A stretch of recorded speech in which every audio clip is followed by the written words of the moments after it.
doing? Quick, stop him! Traveler! Hey! Traveler! Marcel! What are you doing over here? Stop resisting arrest! Cease, or we'll add another charge to the list. No, wait! I just want to ask the Traveler something. I'm not looking to run away. Please, just let me ask this one small thing. Go on. Thank you. I was being led away when I finally realized something. Where did you first hear the name Vacher? I erased all records of that name. So, unless... Are you still trying to prove your innocence? Give it up. You've already been convicted. Really? You did? You're sure? You met her? But how could that be? How did you manage to do it? The Fountain of Lucine? Then she's been so close to me all along. And I just never... Please give me a chance to talk to her again. Just let the Traveler take me to the fountain to see her one last time. This is the last request I'll ever make in my life. You can do whatever you want to me afterwards. I don't care. What? Give an inch and you want to take a mile? Do you think serial killers get to make requests like that? Paimon agrees. Why should we give him what he wants when he's only done a ton of super terrible things? This request, is it worth as much to you as your life? Of course! Wait, no. It's worth even more than my life. Humans. Will they betray the instinct to live just to satisfy spiritual needs? Very well. I will grant your request. Your Honor, I fear that... I will go with him. You do not need to worry about any escape. In that case, I shall leave him in your most capable hands, Chief Justice. Thank you, Your Honor.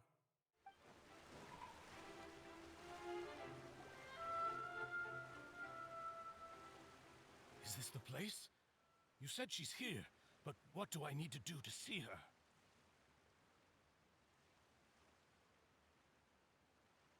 Yeah, and even Paimon could hear her after drinking that thing. Didn't you just drink a lot of it on the stage as well? Oh, in that case... Vacher! Ah! Yes, that's it! So you heard it too! Vignier, it's me, Vacher! Vacher? Vacher! I'm here! Where are you, Vignier? I'm coming for you. I'm finally here for you. Hey, wait! Be careful! Hey, wait! Vignier, is that you? It's me, Vacher! Vignier! Vacher? Why did you come? Didn't I say? You don't need to look for me. You look a lot older than I remember. How long has it been? It's been more than 20 years. I've suffered for over 20 years since the day you left. All this time, only the thought of bringing you back has kept me alive. Nothing else mattered to me. I must be dreaming. Who would have thought I'd get the chance to tell you all of my feelings like this? Vignier, you are my everything. I really don't know how I could live without you. But Vacher, if you ask me, this world would be better off without you. What are you saying? If not for you, I would have finished my law degree and probably become a top-tier attorney one day. If not for you, I would have continued to pursue my love of the arts, and my works would have been displayed in the Palais Mermonia itself. If not for you, I would at least have been able to take care of my mother. And she would not have grown old and died alone, with nothing but the tears on her cheeks. It's all because of your selfishness, Vache. It's all because of you. You... Wait, you are not Vignier. Who are you? You're right. I am not Vignier. I am the sacrifices. Every woman who died by your hand, as our bodies dissolved, our consciousnesses flowed back to the primordial sea. Our thoughts circulated endlessly within the primordial sea, and we were no longer individuals, but we became one, just as streams of water come together in the sea. I'm Cressy. I'm Lemony. I'm Azine. The only one I am not is Vignier. Why? But then, where is Vignier? She doesn't want to see you anymore. Every tendril of her consciousness is avoiding you. This is what you get for your selfishness. Your selfishness robbed us of our lives and our futures. You said time and time again that you'd do any and everything for her. But did you ever consider whether she'd want to see you do the things that you did? If she would despise you for what you became?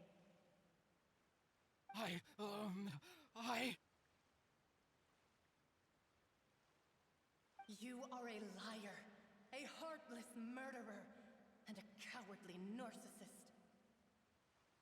The only thing you are not is Vignier's beloved.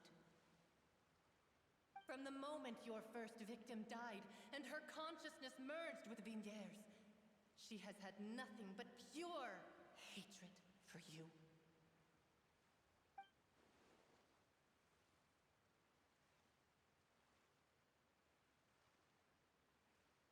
No! Vignier! She can't hate me. Let me see her. Please, have mercy. You still don't understand. When I said don't look for me, that came from the real Vignier. She really doesn't want to see you anymore.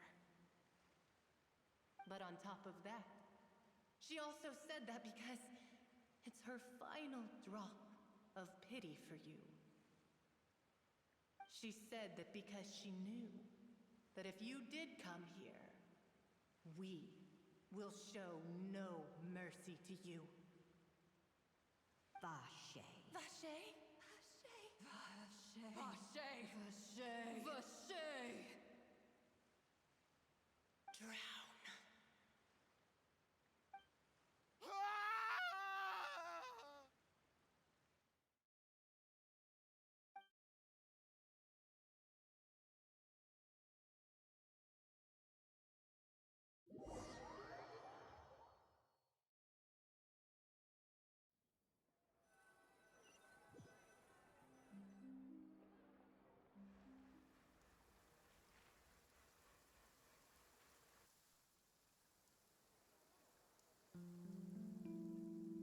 Finally, we have some time to do shopping.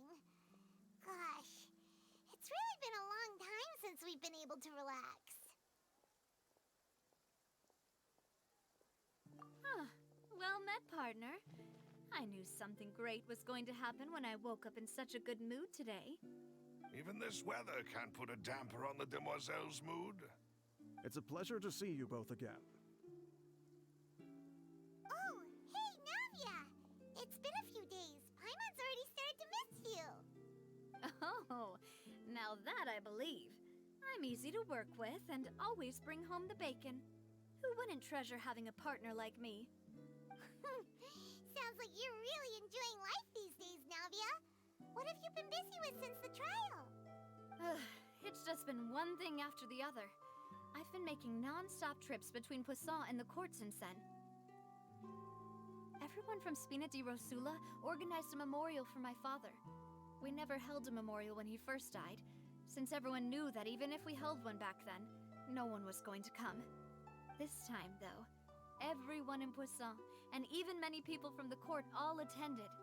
So his name's definitely been cleared now. That's what we like to hear. It's been the dearest wish of Demoiselle all along. That blasted stubborn fool. I was right to put my faith in him. I'm so glad I didn't give up on the case all those years ago. Oh, by the way, I ran into Charlotte just after I left the memorial service. Well, maybe it'd be more accurate to say I knew she would be there, and there was no way she'd just let me go. Huh? So you know Charlotte too? The Charlotte? Journalist from the Steambird? Yeah, way back when I first became the president of the Spina di Rosula, she was all over me. Wouldn't take no for an answer. I believe the story was called The True Heart of Darkness, Secret Tales of the Yellow Rose. To be fair, though, it was a really flattering feature. So, we've been on pretty good terms ever since.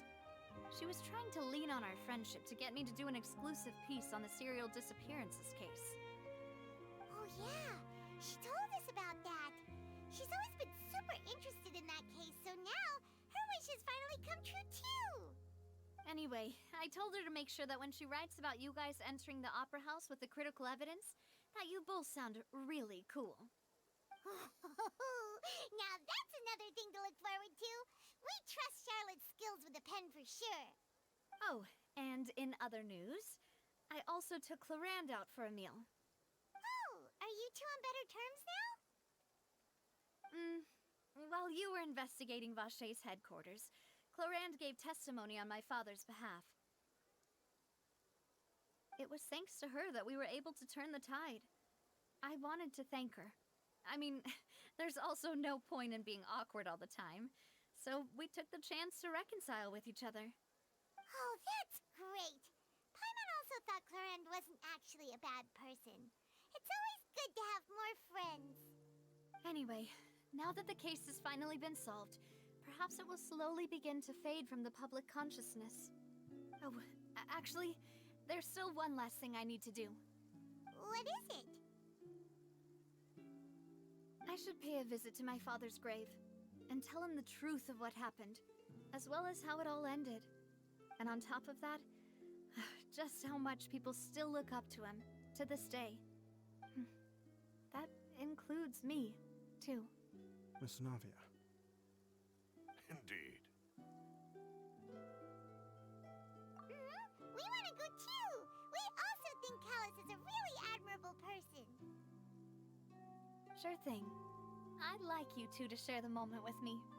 After all, without you, there might not have been such a positive ending. And in that case, everyone, let's be off. Considering the recent weather, we'll be lucky if we can reach Poisson before dark.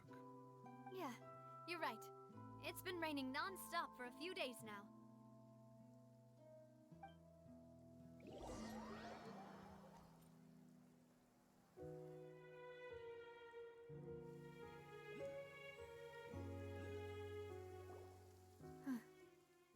This is where my father's grave is. To be perfectly honest, even I haven't been back here for a long time. Huh? There's someone there already. Wait. That figure. It can't be. Isn't that Nervalette? Why would the Chief Justice be here? Huh? Navia?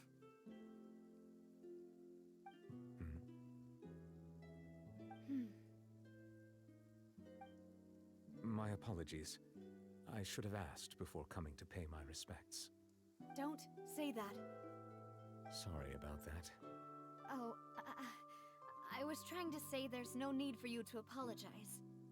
I wanted to show my father how much I've grown, but still, I doubt I've grown to the point that even the Chief Justice would feel compelled to apologize to me over and over. In that case, I will stop apologizing for now. You really could use some pointers on understanding human emotions, Monsieur Nervalette. In any case, why did you come to Poisson? Well, ever since that day, I've been turning a question over and over in my head. Just what is justice, anyway? There was once a time when I didn't want to believe that there could be anything more important to humans than life itself.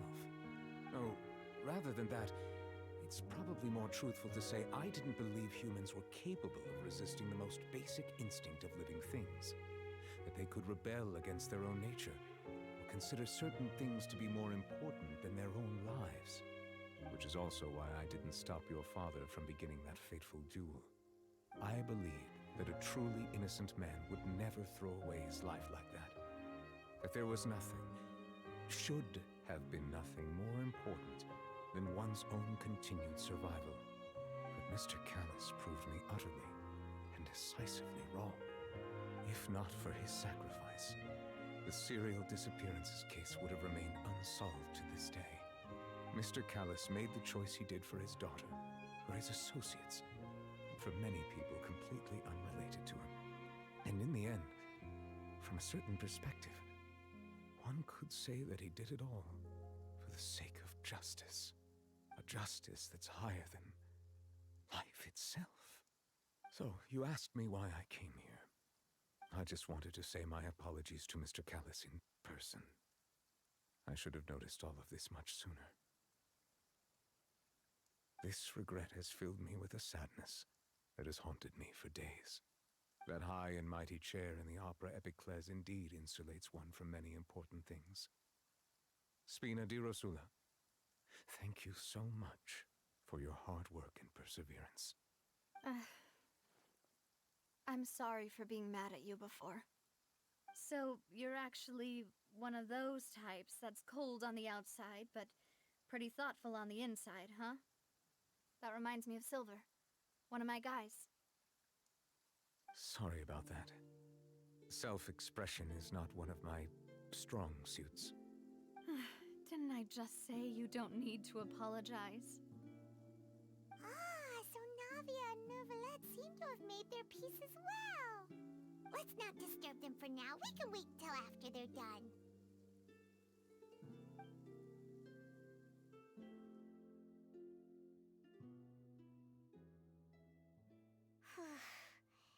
Paimon's never paid respects at someone's grave before. Did Paimon do anything rude there? Huh? Oh, Paimon didn't know that was a thing. But Paimon doesn't know what she would do if she can't fly. Oh no. Paimon hopes Miss Navia won't be too mad. Anyway, Neuvillette is still standing around there. It's not often that we can catch him alone like this, so why don't we go talk to him for a bit? If we can't talk to Lady Farina, we can at least talk to him, right? Oh, it's you two. Did Miss Navia invite you to come pay your respects to her father? Mm-hmm. We ran into Navia on the streets today, so we just followed her here. I see, I see. Then is there something that I can help you with? Well, it's pretty hard to run into you like this since you're usually super busy. So we figured we could try to ask you a few questions, if that's okay. Please feel free. Though outsiders, you helped us solve one of the greatest mysteries in Fontaine, and it would be my pleasure to return the favor. So, at court, the bad guys referred to that special water as water from the primordial seed. But what is it really? Truthfully, that name is already quite accurate. I can only surmise that Vacher and his ilk only learned of its nature and existence after extensive research. There used to be a special sea on the surface of this planet. The nature of its seawater was rather different from that of the sea we know today. Most of Tevat's life forms were first born in that special sea. You could say it nurtured much of the life on this planet. Huh. So it really was where everything began. It makes sense to call it primordial then. But today, the primordial sea no longer exists on the planet's surface. What Vacher discovered must have been some kind of special case or a remnant from a truly ancient age. Huh. So that's how it is. Oh, you really know everything, Monsieur Neuvillette. But if that's the case, then why would people, at least people from Fontaine, dissolve in that kind of water?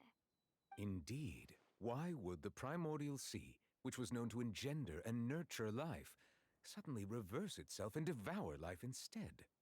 To be frank, that also doesn't match my understanding of this world and its laws. There must still be some unknown secrets around the people of this land. Is there anything else you'd like to ask me about?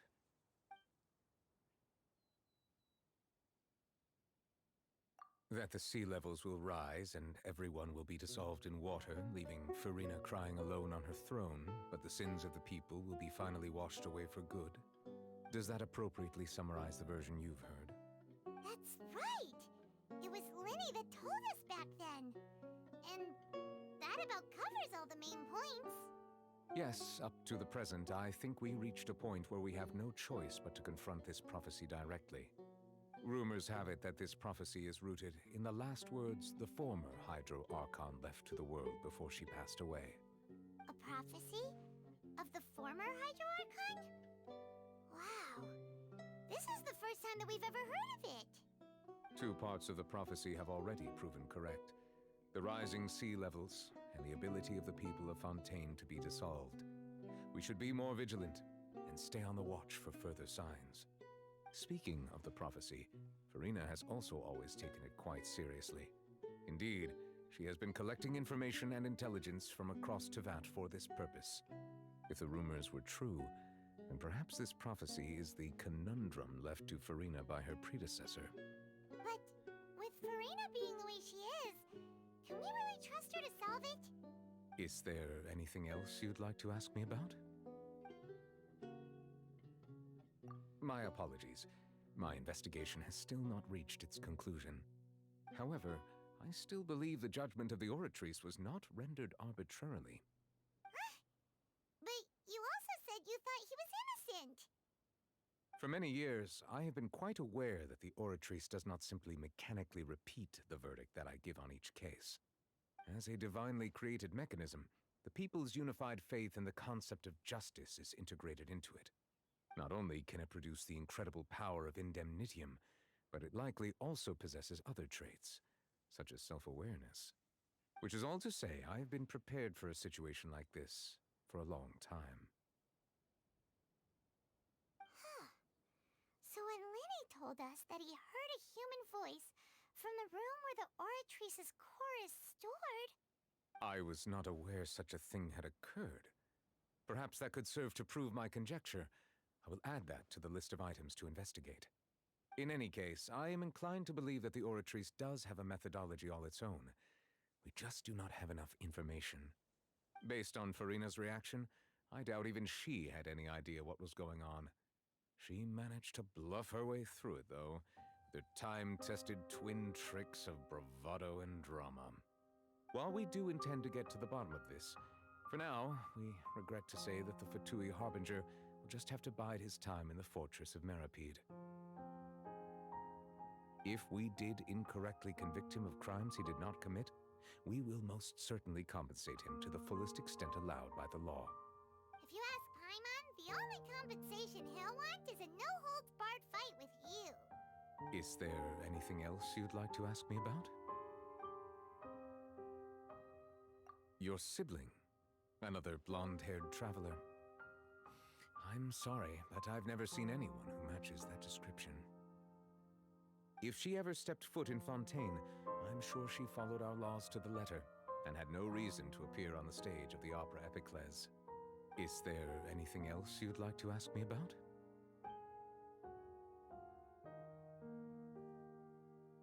Very well. It was my honor to provide you with what answers I could. I very much enjoyed conversing with you. It will soon be time for me to leave this blissful tranquility behind and return to Palais Memornia.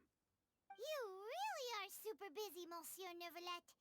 Paimon thought you only came here to pay your respects today because you had the day off. Crime and villainy do not have the day off, and so justice must work around the clock as well. This is merely the nature of a justice's work.